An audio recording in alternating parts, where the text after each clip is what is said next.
നമസ്കാരം.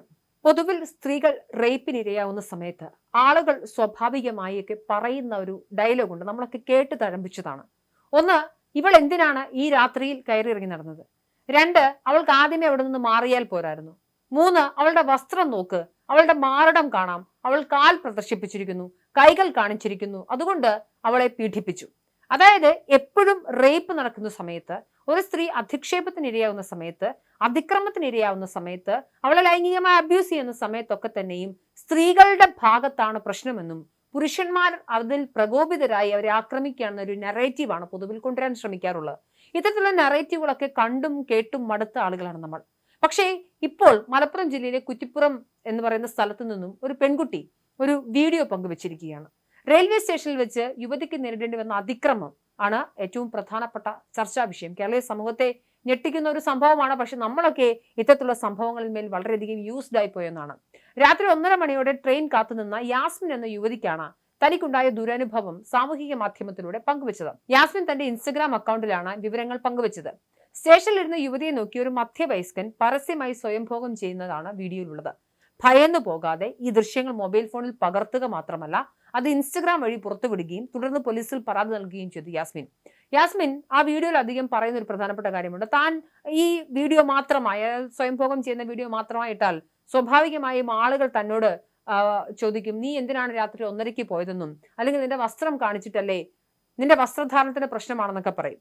ഈ പെൺകുട്ടി ആദ്യമേ ചെയ്തത് തന്നെ ഈ തന്റെ മുഖം കാണിച്ചുകൊണ്ട് വീഡിയോ ഇടുകയും, നോക്കൂ ഞാൻ പർദ്ദയാണ് ധരിച്ചിരിക്കുന്നത്, ദേഹം മുഴുവൻ മറച്ചിട്ടുണ്ട്, ഇനി ഞാൻ ഈ വീഡിയോ കാണിക്കുമ്പോൾ അല്ല എന്റെ പരാതി പറയാൻ പോകുമ്പോൾ സ്വാഭാവികമായും നിങ്ങൾ പറയാൻ പോകുന്നത് നിന്റെ വസ്ത്രധാരണത്തെക്കുറിച്ചാണ്. അതുകൊണ്ട് തന്നെ ആരും എന്റെ വസ്ത്രധാരണത്തെക്കുറിച്ച് പറയണ്ട, നിങ്ങൾ അതായത് പൊതുസമൂഹം നിശ്ചയിച്ചു വെച്ചിരിക്കുന്ന പർദ്ദ ഇട്ടിട്ടാണ് ഞാൻ ഉള്ളത് എന്ന് പറഞ്ഞതിന് ശേഷം ഈ പെൺകുട്ടി ആ മധ്യവയസ്കൻ സ്വയംഭോഗം ചെയ്യുന്നതിന്റെ വിഷ്വൽസ് കൂടി ഉൾപ്പെടുത്തിക്കൊണ്ടാണ് വീഡിയോ ചെയ്യുന്നത്. മാത്രമല്ല പെൺകുട്ടി പറയുന്നുണ്ട്, ഇതിലും കമന്റ് ബോക്സിൽ ആളുകൾ വരും, ഞാൻ എന്തായാലും വീഡിയോ ഡിലീറ്റ് ചെയ്യാൻ ഉദ്ദേശിക്കുന്നില്ല, അയാൾക്ക് കുടുംബമില്ല, അയാൾക്ക് കുട്ടികൾ ഉണ്ടാവില്ല, അതിൽ മാനഭംഗം അയാൾക്ക് ഉണ്ടാവില്ല, അതുകൊണ്ട് വീഡിയോ ഡിലീറ്റ് ചെയ്യണം, നമുക്ക് ഉപദേശിച്ചുകൊണ്ട് ആരും വരണ്ട എന്ന് പറഞ്ഞുകൊണ്ട് വളരെ വ്യക്തമായി പറഞ്ഞുകൊണ്ടാണ് യാസ്മിൻ വീഡിയോ ചെയ്യുന്നത്. ഏതായാലും 6 ലക്ഷത്തിലധികം ആളുകൾ ഇതിനോടകം ഈ വീഡിയോ കണ്ടിട്ടുണ്ട്. വലിയ രീതിയിലുള്ള ചർച്ചകൾക്കും വഴി തുറന്നിട്ടുണ്ട്. സ്ത്രീകളുടെ വസ്ത്രധാരണമാണ് അവർക്കെതിരെയുള്ള അതിക്രമങ്ങൾക്ക് കാരണമെന്ന് വിശ്വസിക്കുന്നവർക്കുള്ള ശക്തമായ മറുപടി കൂടിയാണ് യാസ്മിൻ തന്റെ വീഡിയോയിൽ പങ്കുവെക്കുന്നത്. താൻ പർദ്ദയാണ് ധരിച്ചിരിക്കുന്നതെന്നും ശരീരഭാഗങ്ങൾ ഒട്ടും വെളിവാകാത്ത വസ്ത്രം ധരിച്ചിട്ടും ഇത്തരമൊരു അനുഭവം ഉണ്ടായെന്നും അവർ വീഡിയോയിൽ പറയുന്നുണ്ട്. പ്രതികരിച്ചതിന്റെ പേരിൽ വീഡിയോ ഡിലീറ്റ് ചെയ്യണമെന്ന് പറഞ്ഞ് ആരും തന്റെ അടുത്തേക്ക് വരേണ്ടതില്ലെന്നും അവർ ഉറച്ച നിലപാടെടുത്തു. പൊതുവിടങ്ങളിൽ പോലും സ്ത്രീകൾ എത്രത്തോളം അരക്ഷിതരാണെന്ന് തെളിയിക്കുന്നതാണ് ഈ സംഭവം. കുറ്റവാളിയെ കണ്ടെത്താൻ പോലീസ് എന്തായാലും അന്വേഷണം ഊർജിതമാക്കിയിട്ടുണ്ട്. സ്ത്രീ സുരക്ഷയെക്കുറിച്ചുള്ള വളരെ ഗൗരവപരമായ ആലോചനകൾക്കും നിയമപരമായ കർശന നടപടികൾക്കുമൊക്കെ ഈ സംഭവം കാരണമായേക്കാം. പക്ഷേ ഇതിന്റെ കമന്റ് ബോക്സ് കണ്ടപ്പോൾ ഞാൻ പിന്നെയും ഞെട്ടിപ്പോയി. കാരണം ഞാൻ സ്വാഭാവികമായും വിചാരിച്ചത് ഇയാളെ കുറ്റപ്പെടുത്തിക്കൊണ്ട് പറയും എന്ന ഒരുപാട് ആളുകൾ മുന്നോട്ട് വരും എന്നുള്ളതാണ്. പക്ഷെ അങ്ങനെയല്ല സംഭവിച്ചത്.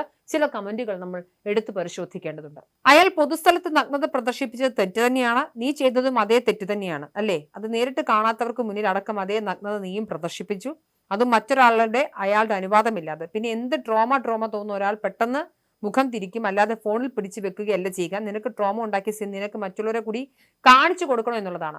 സാധാരണഗതിയിൽ നമുക്കറിയാം, കോഴിക്കോട് ദീപക് എന്ന് പറയുന്ന ഒരു യുവാവ് കഴിഞ്ഞ ഇടയ്ക്ക് ആത്മഹത്യ ചെയ്തിരുന്നു. ഷിംജിത എന്ന് പറയുന്ന ഒരു സ്ത്രീ ദീപക് എന്ന് പറയുന്ന ഒരാളുടെ മേൽ അനാവശ്യമായ ഒരു ആരോപണം, തന്നെ ബസ്സിൽ വെച്ച് ലൈംഗികമായി അതിക്രമിച്ചു എന്ന് പറഞ്ഞ് ഒരു വീഡിയോ ചിത്രീകരിച്ച് സോഷ്യൽ മീഡിയയിൽ ഇടുകയും ദീപക് ആത്മഹത്യ ചെയ്യുകയും ചെയ്തൊരു സാഹചര്യം ഉണ്ടായി. അന്നൊക്കെ നമ്മൾ പറഞ്ഞിരുന്ന ദീപകിനൊപ്പം നിന്ന ആളുകളാണ് വ്യക്തിപരമായി ഞാൻ ഉൾപ്പെടെയുള്ള ആളുകൾ. അന്ന് ഷിംജിതയോട് നമ്മളുള്ള വിമർശനവും രേഖപ്പെടുത്തിയിരുന്നു. പക്ഷേ ഈ വിഷയത്തിൽ ഈ പെൺകുട്ടി യാസ്മിൻ എന്ന് പറയുന്ന പെൺകുട്ടി കൃത്യമായ വീഡിയോ തെളിവുകൾ ഹാജരാക്കിയിട്ട് പോലും അതുപോലും പരിഗണിക്കാതെയാണ് ആളുകൾ കമന്റ് ചെയ്യുന്നത്. ഇനി മറ്റൊരു കമന്റ് നോക്കാം. അല്ല, എന്തിനാ നീ ഇപ്പോൾ വീഡിയോ എടുത്ത് സോഷ്യൽ മീഡിയയിൽ ഇടേണ്ട കാര്യം? അതിനൊരു കാര്യവുമില്ല, കേട്ടാ കുറച്ച് റീച്ച് കിട്ടണം, കുറച്ച് ആൾക്കാർ കൂടെ നിൽക്കും അല്ലേ? ഇതുകൊണ്ട് ഒന്നും ആർക്കും ഒരു പ്രശ്നമില്ല ചേച്ചി, കേട്ടോ. ചേച്ചിക്ക് ന്യായം എന്താണോ അതിന്റെ വഴിക്ക് പോയാൽ പോരെ, അല്ലാണ്ട് ഇങ്ങനെ ഒന്നും ചെയ്യേണ്ട കാര്യമില്ല. ഉപദേശങ്ങളാണ്, ഞങ്ങൾ ആണുങ്ങൾ എങ്ങനെയൊക്കെ ചെയ്യും, പക്ഷേ ഇതൊക്കെ പൊതു സമൂഹത്തിൽ പറയേണ്ട കാര്യം എന്താണ് എന്നാണ് ചോദിക്കുന്നത്. മറ്റൊരാൾ ചോദിക്കുന്നുണ്ട്, നീ ഇപ്പോൾ എന്തിനാണ് അവിടെ പോയത്? അവിടെ നിന്ന് മാറി നിൽക്കണം, ദാറ്റ്സ് ഓൾ എന്നുള്ളതാണ് മറ്റൊരു കമന്റ്. അവൻ ബ്ലൈൻഡ് ആണ്, അല്ലെങ്കിൽ നിന്നെ കണ്ടിട്ട് ഇതൊക്കെ ചെയ്യേണ്ട കാര്യമുണ്ടോ എന്ന് വരെ ചോദിക്കുന്നുണ്ട്. അതായത് യാസ്മിൻ എന്ന് പറയുന്ന പെൺകുട്ടി അവർക്ക് ഉണ്ടായ ട്രോമയും പ്രശ്നങ്ങളും പൊതുസമൂഹത്തിന് മുന്നിൽ അഡ്രസ്സ് ചെയ്തപ്പോൾ ഇത്തരത്തിലുള്ള ആളുകളുമുണ്ട്. എന്തിനാണ് രാത്രി 1:30 പോയത്? എല്ലാവരും റെയിൽവേ സ്റ്റേഷനിൽ വെറുതെ പോയിരിക്കല്ലോ, യാത്രയുടെ ഭാഗമായി പോയതാകുമല്ലോ. അതുപോലും ചിന്തിക്കാതെ ഈ പെൺകുട്ടിയുടെ ഭാഗത്താണ് തെറ്റെന്ന് വരുത്തി തീർക്കാനാണ് പൊതുസമൂഹം ശ്രമിക്കുന്നത്. എനിക്ക് ഈ സമൂഹത്തോട് പറയാനുള്ളത്, നിങ്ങൾ എത്ര നാളിങ്ങനെ സ്ത്രീകളെ പഴിച്ചുകൊണ്ട് മുന്നോട്ട് പോകുമെന്നുള്ളതാണ്. കൃത്യമായ തെളിവുകൾ ഉണ്ടായിട്ടും കൃത്യമായ രീതിയിലുള്ള കാര്യങ്ങൾ ഉണ്ടായിട്ടും ഇപ്പോഴും സ്ത്രീകളെ മാത്രം പഴിക്കാൻ നിങ്ങൾക്ക് ഇത്ര ബുദ്ധിശൂന്യത സംഭവിച്ചു? അത്രമേൽ സ്ത്രീവിരുദ്ധമാണോ ഈ സമൂഹം എന്നൊരു പേടിയാണ് യഥാർത്ഥത്തിൽ തോന്നുന്നത്.